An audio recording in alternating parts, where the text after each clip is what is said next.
Hello and welcome to another edition of Heal Thyself, Benefits of Holistic Living. I'm Mia Saenz, and in this segment with me is Brent Hunter. So Brent is I'm going to share him with you in a minute.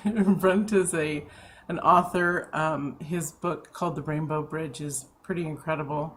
We're going to talk more about that and just a bunch of amazing stuff. Brent's brain is pretty big, so welcome, Brent. Welcome to the show. Thank you for that warm welcome. Well, I'm glad that you're here because would you share with us first what brought you to writing your book, and then we're going to get into some questions and answers. Sure. So the writing of the Rainbow Bridge, first of all, it was published, the first edition was published in 2001 and published the fourth edition last year. And so it's a kind of a living book in that way and continues to evolve over time. What originally sort of started the origins of the book was actually a business that I ran from 1994 until 2001. It was an online community. It was called The Park. It was an internet operation. And during the course of those 7 years, I ran into many different challenges along the way, and I was really thoroughly tested on every level you could imagine. Mm-hmm. And during that time, I was writing notes to myself that was, things that were important to me, lessons, things that I had learned along the way, from my multicultural background, with my mother being 100% Muslim and my father being Jewish, and then, having part of each of these different traditions, being raised as a Christian. Mm-hmm. And then, of course, my father was very interested in Buddhism and meditation. And so I was able to take all of that wisdom and write notes to myself in terms of how do I get through these rough waters. Mm-hmm. And so I had to shut the operation down, shut the business down in 2001. And one day I was sitting there with all these notes. I was sitting on the couch and I was meditating. And all of a sudden I just had this realization that all of the notes that I had taken were extremely important because it really represented the common ground that's found within all of the world's major wisdom traditions. And so that was when I realized this is really important. It not only was it important for me to get through that difficult period of time, but it was also really important for me to share this knowledge and wisdom. Mm-hmm. So that's really the origins of the Rainbow Bridge. And then, of course, the name, the Rainbow Bridge, the bridge concept is that this common ground that's found within the world's major wisdom traditions, we can call these universal principles because all these principles are totally universal. And so it creates this bridge between all the different major world wisdom traditions. That's awesome. But between all people everywhere. People of different ages and cultures and ethnicities and ages and everything really. Mm-hmm. So the bridge. So that was why the whole notion of a bridge was really important. And then what better way to represent a truly global, all-inclusive bridge, and that's why the name the rainbow came about. Mm-hmm. And so the Rainbow Bridge, because from a rainbow, there's many different colors, but it forms a single unified whole. Yeah. As opposed to the crazy mixed-up bridge, that wouldn't have been a good title. Exactly. Because although it wouldn't, technically, it's just like all these different, wisdoms and all that. So your title's much better. I love it. Thank you. Let's talk about, share with us these universal principles that you talk about in the book. Sure. So there are 60 universal principles. And by the way, I'd like to point out that one of the universal principles is that there is always more. That's a very important universal principle because no matter what we think we know, there's always more to know. And that will always be true. There's always more. So having that principle in there was really one of the most important principles in terms of creating a book that actually could have the common ground that's found within all the world's major wisdom traditions. So these universal principles are found in every tradition, and they are things like love and things that I think we all know about. And when we hear these words, we just think, well, I knew that, or I knew that. I didn't need a book to tell me that. But sometimes we just need reminders. Yeah. So some of these principles are things like love and compassion and patience and forgiveness, of course, faith and belief, but also there's a heavy component that not only have to do with our hearts, but also with our minds. So things like there's some universal principles in there about the power of intention, the power of focus, and the power of visualization. These are our minds are incredibly powerful machines, really, if you will, in a way. They're just incredibly powerful. And I believe that we're only really just beginning to tap the powers that we really have. So there's a recognition that our minds play a very, very important role in what we experience here, and certainly how to go about making changes in our life for the better. So those are a couple of the universal principles that are mentioned in there. It's very cool that you talk about the brain like that, because that's my thing that I love. Because really, I love also that you talked about mindset and focus, and our brain totally expands when we expand everything about us. If we're not afraid and we keep moving forward, and we take these principles to better ourselves, to take control of fear, stress, anything that disrupts us, we have harmony in our life, don't we? Absolutely. It's true. There's some things that that we can change. Well, I guess what is the saying, that we can't necessarily change the circumstances, but we can change how we respond to the circumstances that we find ourselves in. Yeah. And that's very, very profound and very true. So to the extent that we can have a sense of mastery over our minds, if you will, and over our emotions, it's really about maximizing the capabilities that we have, which include our mind, but also include our feelings, which are not just negative, but they're extremely positive and very powerful. Wonderful.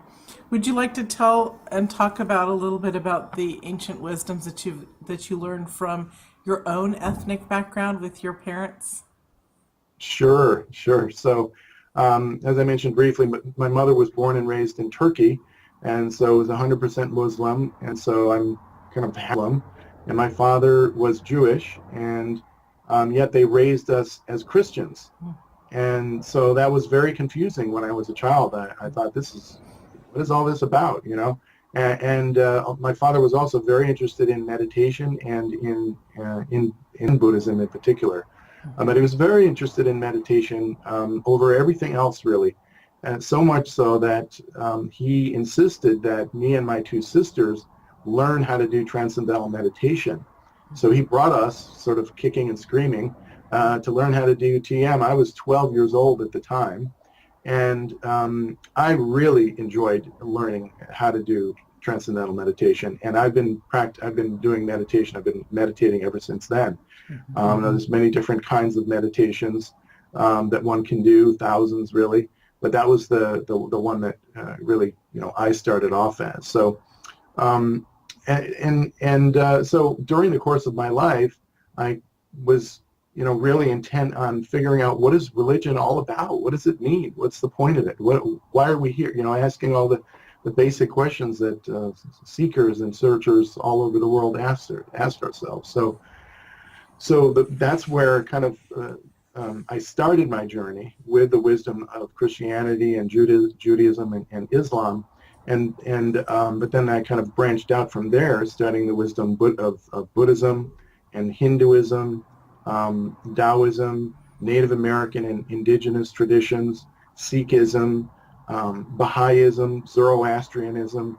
All of the major traditions really have a very profound message that is extremely, there's a common ground. There's a thread that runs throughout all of it. And although each of the different traditions use different words and different concepts and different stories and metaphors, it's all very, very much, when you distill the fundamental heart essence, the pith essence behind all of it, it's actually just incredibly simple, really, and it's all very, very similar. So yes, it's easy for us to pick out what the differences are, and we see that happening all over the world. This is how we're different than you. But if we focus on what's common, now all of a sudden we have a whole other conversation. Yeah. And so with these universal principles, it gives us a common language, if you will, because we can talk about these universal principles regardless of what religion or tradition that we come from or believe in or don't believe in. And so yeah, the universal principles can turn out to be something very profound for us.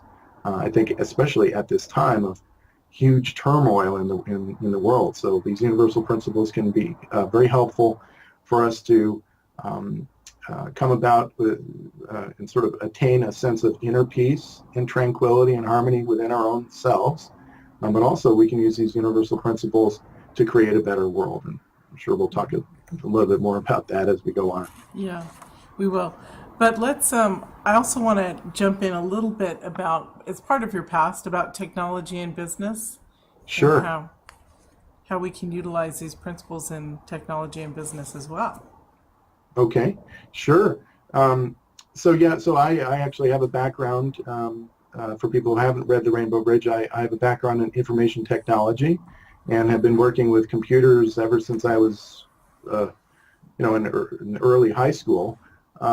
And that's what I do for a living at this particular point in time. I work in the field of information technology and business. And I'm really struck by the fact that these universal principles are applicable anywhere and everywhere. They're applicable in our personal lives, of course, with any kind of challenges that we're experiencing and relationship issues or life circumstance issues or whatever, but they can certainly also be used in the world of business. And, create a better relationships with yourself and with other people, having the ability of having a clear understanding of where people are coming from and how they may view the world, and most importantly, how we can better interact with them. So yeah, these universal principles can be used in business and in technology and really in every field there is. I'm glad you said that, because they really, really do come into major play in the business world. Also in relationships, because it helps us stop those ruminating thought processes that don't do anyone good and waste everybody's energy. So Exactly. yeah, that's awesome. Very, very awesome. Peace. Okay, so the 14-point roadmap to world peace. Maybe if I could just back up just slightly and just for folks who haven't read The Rainbow Bridge yet, the book's divided into mainly two different sections. There's 7 parts, but you could really split it into 2. The first part is about inner peace. It's about the universal principles, and it's about inner peace. And any conversation about world peace or roadmaps to world peace or anything like that, really everything always has to start with peace within our own heart and mind and soul. And so that's why the universal principles and the whole section on inner peace is very, very important. So and because everything really begins within ourselves. And so then the second part of the book talks about, well, how do we use these universal principles? How can we use these universal principles to help create a better world? And so there's a whole lot of information in there, in the book, The Rainbow Bridge, about what we can do to create a better world. And I've summarized them in this 14-point roadmap to world peace. And I think what I'd like to do is just explain a little bit about a very important concept called the global operating system, because it really helps us understand some of the root causes of our problems in the world today, as well as how we can come about with a solution for these problems. So the idea of an operating system, anybody that uses a computer is using an operating system, because a computer has an operating system that ensures the equitable distribution of resources in the computer. So if you have a PC, maybe it has a Windows operating system. If you have a Macintosh, the Macintosh operating system.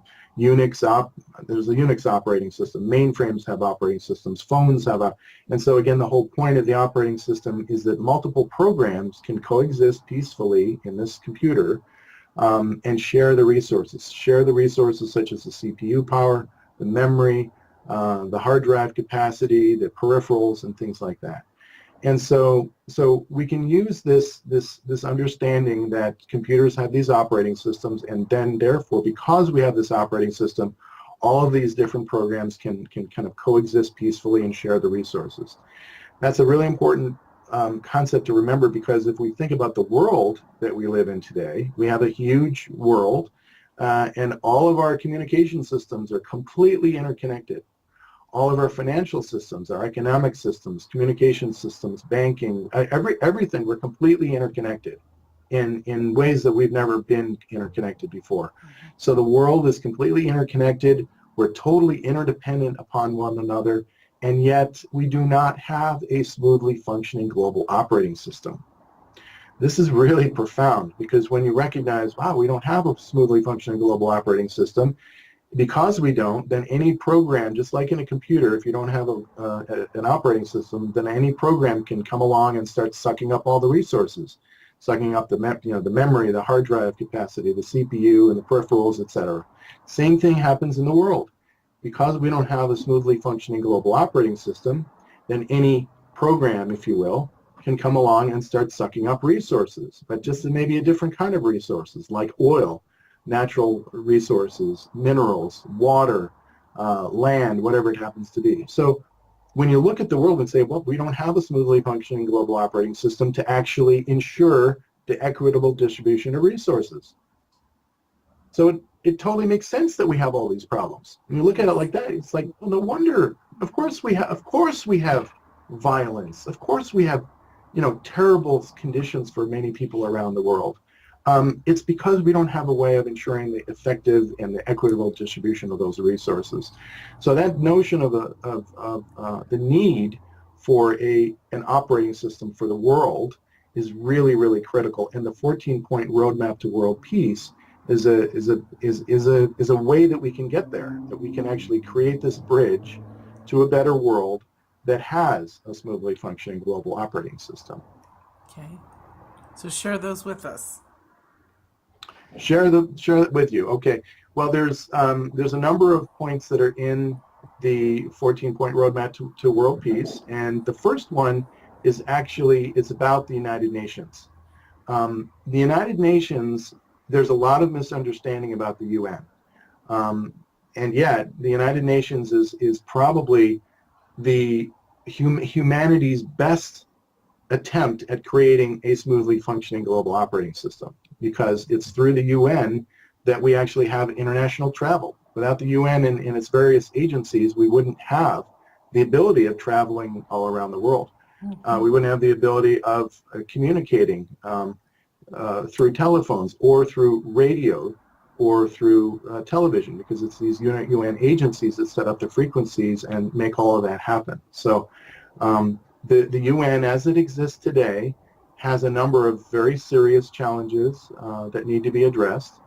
And so the very structure of the UN actually is very similar to the way it was when it was first formed. When the UN was first formed, there was this Security Council, and there are 5 permanent members of the Security Council, each one that has veto rights. So you have to have all of those 5 nations coming to an agreement before anything will happen at the Security Council. Now, what a lot of people may not know is that the Security Council is the main decision-making body at the UN. And it's not the General Assembly. It's just a handful of countries that make most of the decisions. That's a very serious problem in terms of creating a global system of law and order. And so one of the elements is to take the notion of the Security Council, which exists, again, sort of in hierarchy. The Security Council right now exists above the General Assembly. The General Assembly is the group that is made up of all the countries in the world. Right. And so the hierarchy needs to be reversed. The General Assembly should be the main decision-making body of the United Nations, and not the Security Council. Security Council should be subordinated to the General Assembly. And this very point was actually made by Albert Einstein shortly during the time that the UN was being formed. And he was very articulate about the need for this fundamental change of subordinating the Security Council to the General Assembly. And all these years later, we still have the UN that is making Basically, a handful of countries are making most of the major decisions at the UN. So that's one example, one specific example of a very important change that needs to take place at the UN. I'd like to say that that's also partly and probably the same, related to the same five families that run our planet. So, they're all connected together. Yeah. Everything is connected, and there's again, if there's almost 200 countries in the world, then why are only 5 of them making the major decisions? It doesn't make any sense. And so the UN, just like when we had talking about operating systems, if you have Windows, you maybe had Windows 95 and then Windows 98, and then you have all the different iterations of Windows. You have to upgrade your operating system. You have to change it. Become aware of issues and challenges, and you modify the operating system to handle that. The UN is no different. That is a system that needs to be upgraded and enhanced in order to bring it in with the times. It's the 21st century now. It needs to be modified. So again, one specific change is to subordinate the Security Council to the General Assembly. Another change that needs to take place, and by the way, this is not just my ideas. There's many people around, millions of people around the world that recognize these changes need to take place. They just, the 5 countries that are in control at the UN, you think they're just going to willingly give up their power and say, hey, we want to have more people at the table making all these decisions? Unfortunately not. Yeah. So it's the whole idea that when the people lead, the leaders follow. That's a really important principle. And so when many of us mobilize all over the world and say, hey, this is crazy. We need to have some logical thinking about what's going on in the world and make some changes where it makes sense. So another change is that the UN is made up of of people that the governments actually appoint. So there's no average person, if you will, at the UN. The voice of the people, so to speak, is not really at the UN because it's a governmental body. And so one of the things that's been serious conversation over many years is creating what they call the People's Assembly. We have the General Assembly, which has all the representatives of the government, but a People's Assembly where you would actually have regular everyday people coming and forming the People's Assembly, which would then be a body within the United Nations. And then you have the voice of the people representing the needs of the people all around the world. That's something we don't have today. And so there's different ways of talking about that. There's the People's Assembly. There are different names for it. That's the most common one, and that's the one that I use, is the need for creating a People's Assembly. Now again, these changes are actually well known. So for example, Secretary General Ban Ki-moon has formed a change management team specifically for the purpose of identifying changes that need to take place at the UN. And so part of what the 14-point roadmap to world peace includes is not just implementing a People's Assembly and subordinating the Security Council to the General Assembly, but also working with the change management team at the UN to help identify and help manifest other changes that need to take place. And again, this is all about people, average everyday people coming together in very, very large, hundreds of millions or billions of people coming together with a unified voice. That's very powerful, and that can affect major change. So the UN is really at the top of the list in terms of changes that need to take place. One of the second points of the roadmap to world peace is the need to create what I'm calling an international Magna Carta. Now, an international Magna Carta is basically the Magna Carta applied at the world level. And to just make it put it in sort of simplistic terms, the Magna Carta came about, a long time ago, and it was really people coming together and presenting their grievances to the king at the time in England, and they were saying, these are the needs of the people, and this is where the Bill of Rights actually was kind of started. And so, to me, it's only a question of time before we have a smoothly functioning global operating system at the world level. that means some kind of form of world governance. It's important that we have this. But what's really important is to make sure that the needs of the people around the world are always the number one priority. So we need to come together and to create an international Magna Carta spelling out the rights of people everywhere. Now this is very exciting because, again, this concept that I'm talking about has been explored and there's a group, actually probably the most well known, is called the Earth Charter. And this has been in existence now for many years. Countries all over the world, many people all over the world are coming together to actually spell out what those rights are. And so we don't have to start from scratch here. There's incredible work that's being done all over the world for many years, Right. Much more than people even can begin to imagine. So this is part of, putting everything together, connecting the dots, and seeing how everything fits together, and most importantly, how we can all work together. Wonderful. I want to point out, because we're running out of time, that this book was endorsed by the Dalai Lama and some other amazing people. You want to tell us about that? Sure. So, yeah, it's very exciting to to see the recognition that the book is getting around the world. I still feel like it's kind of flying under the radar, but without having major marketing or advertising, a book will have kind of a life of its own. And so now really the Rainbow Bridge is 14 years in the making. And along the way, it's picked up some amazing endorsements. So now really we have endorsement from, as you said, His Holiness the Dalai Lama, as well as doctors and attorneys and New York Times best-selling authors. We have 3 astronauts, actually, who have endorsed the Rainbow Bridge. One of them is Dr. Edgar Mitchell, the 6th person to walk on the moon, and Ron Garan, who's a highly decorated fighter pilot and also an International Space Station astronaut. He is also an aquanaut because NASA has a whole station underwater. Yeah. So Amazing. And you know what this is amazing. And you know what this really sounds like is that this should be provided either at the senior level of high school as part of the educational purpose, or in a college course, because you need to get it into those areas, because when you teach flourishing minds at that age, it's going to just benefit the entire populace. I think that's great. Yeah, I love that. I totally agree with you.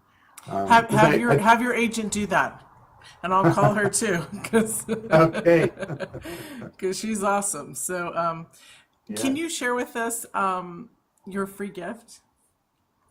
The free gift, yes. So anybody that would like to read The Rainbow Bridge can do so at no charge today. We're giving away a free copy of the Rainbow Bridge ebook, which is in PDF form. So if you just go to free-ebook.therainbowbridge.org, so that's free-ebook.therainbowbridge.org, and then from there you can just put in your information, and you'll be able to download a no-cost copy of the Rainbow Bridge. Also, people who watch these series know that it's in their daily email, so they'll know how to find it, and Great. It sounds awesome to read. So thank you so much. That's a very wonderful, generous gift. My pleasure. It's lovely. So time flies by, as you can see, like there's no tomorrow. It's crazy. Yes. What would you like to leave us with, because we are out of time? I think the most important message is that it's easy to feel like we don't make a difference in the world, and that one person's voice really doesn't make a difference. But the message that I'd like to impart is that everybody really does make a difference, and a single voice really does make a difference. So just the idea of searching within, asking ourselves, who are we? Why are we here? Do we like our lives? Do we like the direction our lives are taking? And to just kind of sit with that and ponder that, those important questions, and to recognize that if we really do feel like we have a purpose for being here, and that we want to come together to create a better world, then as far as I can see, and I've done years of research, there isn't anything in the world that brings together billions of people with an ethos of universal principles and a concrete, specific way to create a better world. So those are some concepts to Wonderful. Thank you. It was lovely to have you on. Thank you, Brent. It was nice. Thank you, Mia. It was a pleasure being here with you today. Thank you. And thank you all for joining us, and we'll see you in another segment.